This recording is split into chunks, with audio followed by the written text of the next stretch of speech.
राधे राधे दोस्तों, हर हर महादेव। आप सभी को हमारे चैनल में फिर से स्वागत है। तो देखिए, जितिया व्रत किस दिन पड़ रही है और बहुत लोग संशय में हैं कि ये व्रत हम किस दिन रखें और इस व्रत का पालन कैसे करना है। एक एक करके मैं आपके साथ सारी बातें शेयर करूंगी। तो देखिए, नहाई खाई किस दिन करनी है, इसका व्रत किस दिन रखें, पारण कब करें और नहाई खाई में हमें क्या खानी चाहिए और व्रत किस प्रकार रखनी है। और पारण में तो विशेष चीज़ मैं आपके साथ शेयर करूंगी कि पारण हम किस तरह खोलते हैं और जब पूजा करें तो बच्चों के लिए आप काजल बना के कैसे लगाना है, ये सारी चीज़ें मैं आपके साथ शेयर करूँगी।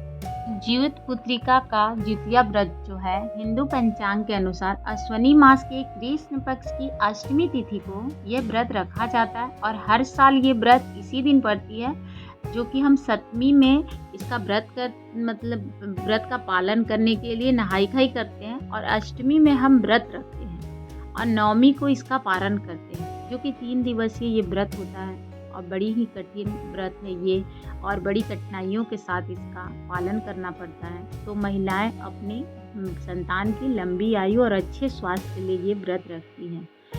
तो ये झारखंड, बिहार, कुछ कुछ जगहों पर ये व्रत रखी जाती है, जितिया व्रत।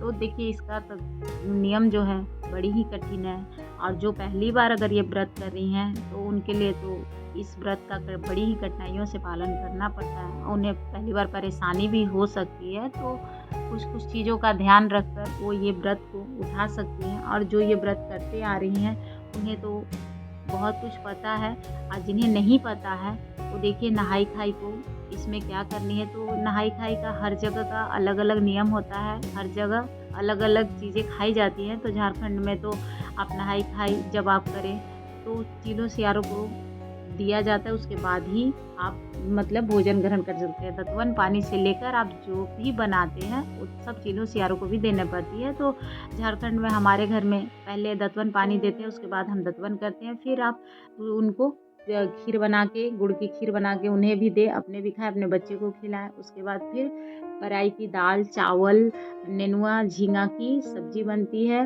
और उस कंदा की भी सब्जी बनती है, नोनी की साग। तो इस प्रकार की जो भी घी में बन के चीलों सियारों को भी दिलाती है और खुद भी खाते हैं। इस प्रकार से नहाई खाई का व्रत हम रखते हैं। इसमें लहसुन प्याज ये सब वर्जित है। कहीं कहीं पे मछली खा के भी लोग करते हैं नहाई खाई, लेकिन झारखंड में ऐसे नहीं होती है। तो देखिए, इस तरह से करके फिर अगले दिन व्रत रखा जाता है, जो कि सरगी करनी है। तो हाँ, सरगी इसमें आपको ज़रूर करनी चाहिए, क्योंकि देखिए उदया तिथि से मानते हैं। तो आपको रात में आप जो भी उठे भोर में तो 3 बजे तक ही आप सरगी कर ले।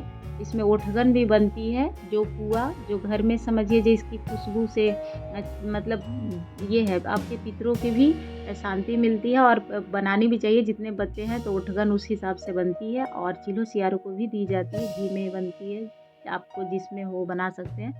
तो आप सुबह भोर में ऐसे भी तला भुजा तो आप ज़्यादा खा नहीं सकते हैं, तो फिर आप चाहेंगे तो आप नारियल पानी पी ले, चाहे फिर आप दही गुड़ खा ले, जिससे आपको दिन भर ठंडक रहे। ज़्यादा कुछ खिलाता नहीं है वो ओठगन, आप थोड़ा सा लगा सकते हैं और बच्चे के लिए ही रहती है, तो जिससे आपको प्यास ना लगे वैसी चीज़ें खा ले।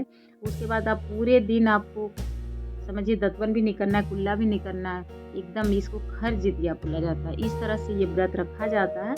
तो आप इसमें पूजा करने जाएं, क्योंकि ये सप्तमी को ही चढ़ जा रही है इस साल और 12:10 तक अष्टमी तिथि को ही है, लेकिन शाम में आप पूजा कर सकते हैं, क्योंकि उदया तिथि से हम लेते हैं। तो उदया तिथि में आप पूरे दिन पूजा कर सकते हैं। तो आप शाम में जैसे कोई नदी नहाने जाते हैं तो आप वहाँ भी स्नान कर सकते हैं, घर में स्नान कर सकते हैं। तो इसकी पूजा आप मंदिर में भी जाकर कथा सुन सकते हैं। तो इस प्रकार से आप अपनी पूजा करें, लेकिन हाँ, आप खीरा जो लेके जाए उसमें आप काजल ज़रूर से ज़रूर थोड़ा सा ही सही पारना चाहिए। अपने बच्चे को आँख में छोटे बच्चे हैं तो सभी जगह लगा दे, नज़र नहीं लगती है। तो ये आप पूजा के बाद ज़रूर से ज़रूर करें। और पारण का देखिए विशेष विधि है, जो कि मैं आपके साथ बता रही हूँ। तो पारण जो करनी है आपको ये इसका, तो आपको नवमी में पारण होती है। तो आप देखिए, जितना टाइम इसको खींच सकते हैं अपने व्रत को, तो इसको खर जितिया बोलता है। अपने संतान की और लंबी आयु और उसकी अच्छी सेहत के लिए ये व्रत महिलाएं जो करती हैं। तो जैसे पारण 7 बजे है तो आप 8-9 बजे अगर पारण करते हैं तो और खैर जितिया हो जाती है। तो आप पारण जब करें तो आप कच्चा दूध और जो खीरा है, आप जो पूजा में लेके गए हैं, उस खीरा का अगर आपके 2 बच्चे हैं तो 2 बीज, खीरा के 2 बीज को आपको कच्चे दूध के साथ घोट देना है। उसको चबाना नहीं है, दाँत में नहीं पड़ना चाहिए। इस प्रकार से ही पारण की जाती है। तो जितने बच्चे हैं उतने खीरा के बीज को आपको घोटनी है। और इस तरह से कच्चे दूध से, क्योंकि देखिए चील्हो सियारों की जो कहानी है जितिया व्रत में, वो समझिए जो चील्हो जो थी वो जाके कच्चे दूध से ही पारण की थी, इसलिए कच्चा दूध का विशेष इसमें ये है। तो आप कच्चा दूध से पारण कर सकते हैं और बाकी जितिया का जैसे पूजा आपके घर में होती है वैसे ही करनी है। इसमें कोई ये नहीं है, अलग-अलग नहीं है। आप अपने घर की विधि जान लें, उस प्रकार से आप पूजा करें। आपको हमारी जानकारी अच्छी लगी हो तो लाइक एंड सब्सक्राइब ज़रूर से